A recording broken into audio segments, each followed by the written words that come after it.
Bonjour à tous, heureux de vous retrouver pour cette nouvelle chronique. Mais d'abord, une énigme, vous le savez. Et cette énigme aujourd'hui est consacrée à un texte historique majeur.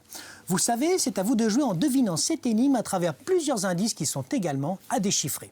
D'abord, un indice général pour trouver l'énigme. J'ai marqué un tournant dans l'histoire des relations entre l'État et la foi. Premier indice, je fus signé à la toute fin du XVIe siècle, après des décennies de guerre civile. En quelle année ai-je été promulgué? Deuxième indice, mon auteur n'était pas né catholique, mais il monta tout de même sur le trône de France. Quel roi est à l'origine de ce texte? Troisième indice, je fus conçu pour garantir la coexistence entre deux confessions rivales. Quelles sont les deux religions concernées par mes dispositions? Et enfin, dernier indice, je fus longtemps un symbole d'équilibre jusqu'à ce qu'un autre roi, Louis XIV, décide de m'effacer. Quel texte royal me révoqua définitivement en 1685? Réponse dans quelques minutes. En attendant, place à la chronique du jour qui est consacrée à François Rabelais et la Vendée, une histoire méconnue. Quand on évoque Rabelais, on pense immédiatement à ces géants célèbres, Gargantua, Pantagruel. Mais derrière ces personnages pittoresques se cache l'un des plus grands écrivains de la Renaissance, humaniste, savant, linguiste et figure étroitement liée à la Vendée.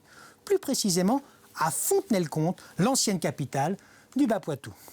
Né à la fin du XVe siècle, Rabelais est un personnage multiple, d'abord moine, puis médecin et enfin écrivain. Il enrichit la langue française de plusieurs centaines de mots et d'expressions encore utilisées aujourd'hui. Les moutons de Panurge, par exemple, ou encore la substantifique moelle, une métaphore tirée de Gargantua. C'est en tant que jeune moine franciscain que Rabelais arrive puis vit à Fontenay-le-Comte, entre 1520 et 1524. À cette époque, la ville est un véritable foyer intellectuel. Rabelais y suit l'enseignement de Pierre Lamy, érudit qui l'initie aux langues anciennes. Il y lit et traduit les auteurs grecs et latins, une activité qui attire l'attention bien sûr, mais aussi la méfiance, de la Sorbonne notamment, qui est peu friande des nouveautés humanistes. Quand ses livres grecs sont confisqués, Rabelais trouve refuge à l'abbaye de Maillezais, où les bénédictins, plus ouverts à la culture profane, l'accueillent bien volontiers. Là, il rencontre des figures influentes, dont Geoffroy d'Estissac, évêque du lieu, qui devient son protecteur et l'emmène dans ses différents domaines. Rappelez-vous, nous avions évoqué ce lien entre les deux hommes lors de notre chronique sur l'abbaye de Maillezais. Fontenay n'est pas seulement un lieu d'étude pour Rabelais. Il y participe à un cénacle, un cercle d'humanistes. Médecins, juristes, poètes s'y retrouvent. On y discute de littérature, de philosophie ou encore de religion. La ville possède encore quelques traces de cette période intellectuellement riche et animée, comme la fontaine des beaux esprits devenue la fontaine des quatre Thiazes. Symbole du dynamisme culturel donc de Fontenay au XVIe siècle et à laquelle nous consacrerons prochainement une chronique. Rabelais quitte la vie monastique en 1527 et parcourt la France, mais il serait revenu dans la région autour de 1543, après la mort de Geoffroy d'Estissac. Ses écrits font plusieurs fois référence à Fontenay-le-Comte, à Maillezais ou encore à Geoffroy la Grande-Dent, qui n'est autre que Geoffroy II de Lusignan, figure majeure de l'aristocratie poitevine du XIIIe siècle. Rabelais semble bien avoir gardé un attachement intime au Bas-Poitou. Cette relation privilégiée entre Rabelais et Fontenay a inspiré en 2015 une exposition intitulée « Rabelais si tu revenais », imaginée par l'artiste fontenaisien Pierre Debien.